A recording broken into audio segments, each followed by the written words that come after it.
Bonjour à tous, repos et paix dans le Seigneur. Euh, le Seigneur a parlé à plusieurs pour dire de prier pour ce qui se passe de nouveau au Congo avec le Rwanda. C'est pas nouveau, hein.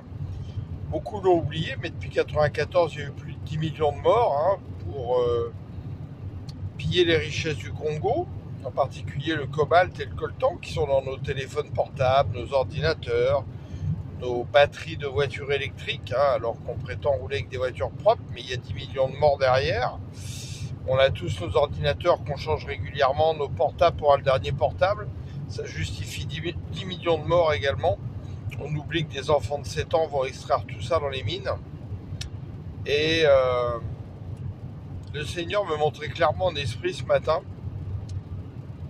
Si nous voulons les réponses à tout ça, c'est Jérémie 6, de 12 à 16, mais lisez tout Jérémie, c'est l'histoire du peuple de Dieu qui, justement, préfère croire des faux pasteurs, idolâtrer des faux pasteurs, des ministères, plutôt qu'adorer le Seigneur. Et le Congo, le Cameroun, la Côte d'Ivoire et bien d'autres pays africains ont produit une tonne de faux pasteurs, de faux ministères où il y a de l'idolâtrie, où on tord la parole. Et nous revivons la même chose, tout simplement. Revenons au Seigneur. L'évangile de Christ n'est pas l'évangile qu'on prêche dans beaucoup d'églises aujourd'hui. C'est un autre évangile, un autre esprit, un autre Jésus, c'est dans la Bible. Et tout comme Ève, nous nous laissons séduire. Et en Occident, s'il se passe aussi la même chose, hein. Faut pas rêver, nous sommes de plus en plus écrasés par le pouvoir des riches qui dirigent la société. C'est parce que nous nous sommes détournés également pour adorer le monde, les choses du monde, désirer les choses du monde, plutôt que premièrement le royaume et sa justice. C'est la même affaire.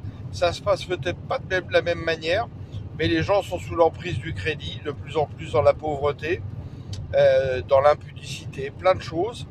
Tout ça est lié. Revenons au Seigneur. Et l'Afrique aussi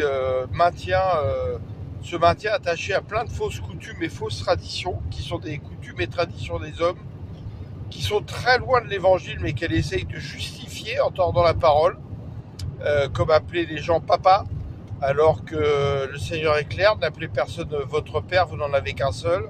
La dot, alors que Christ s'est offert en dot, vous n'appartenez plus à vos parents, vous appartenez à Christ.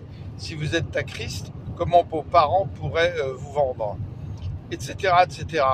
À nous d'avoir un peu de réflexion.